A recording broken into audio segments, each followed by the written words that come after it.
আজকে কিভাবে হ্যাক করা যায় সেটা আমি দেখাবো আপনাদেরকে। আপনারা ডাউনলোড করবেন WFP এক্সপ্লোরার। অনেকের মোবাইলে ইন্টারনেট থাকে, তো এখানে আপনি লিখবেন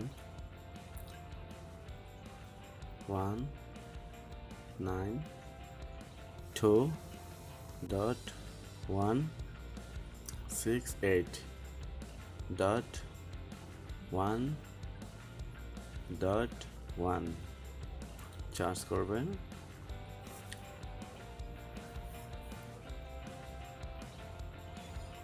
তো এখানে আসছে user name and password. User নেমে লিখবেন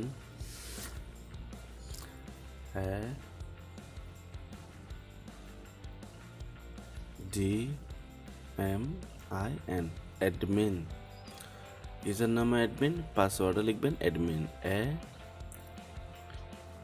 ADMIN অ্যাডমিন।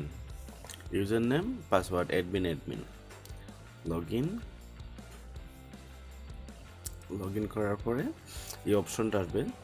এই অপশনটা আসার পরে একটু পাশে করে যাবেন আপনারা। পাশে দেখবেন যে আরও অনেক অপশন আছে, আমি দেখাচ্ছি দেখেন।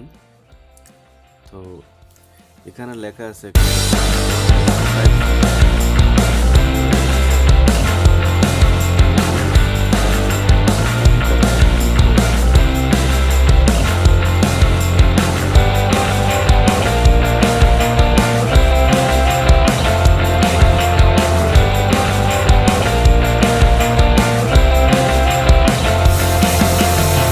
না, এখানে আসছে কি iPhone 4G Wi-Fi name, wireless name. তো আমরা কি করবো, নিচে যাব ওয়্যারলেস সিকিউরিটিতে আমরা ক্লিক করব। আমি ক্লিক করলাম, দেখেন পাশে অপশন আসছে, ওখানে অলরেডি পাসওয়ার্ড কিন্তু দেখাচ্ছে আমাদেরকে। ওয়্যারলেস পাসওয়ার্ড 777-888-999, এটা হচ্ছে পাসওয়ার্ড, ওয়াইফাই পাসওয়ার্ড। তো বন্ধুরা, আশা করি আপনারা দেখতে পাচ্ছেন আমি কীভাবে জিনিসটা বের করলাম। তো আপনারা যদি এভাবে ট্রাই করেন 100% এটা বের হবে। ওয়্যারলেস 5Gতে ক্লিক করে ওয়্যারলেস সিকিউরিটিতে ক্লিক করবেন, অটোমেটিক পাসওয়ার্ড কিন্তু বের হয়ে যাবে। তো বন্ধুরা, সবাই আশা করে দেখছেন। তো প্লিজ আমার চ্যানেলটা লাইক এবং শেয়ার, সাবস্ক্রাইব প্লিজ। আর আপনারা কীরকম ভিডিও চান কমেন্ট করে জানাতে পারেন।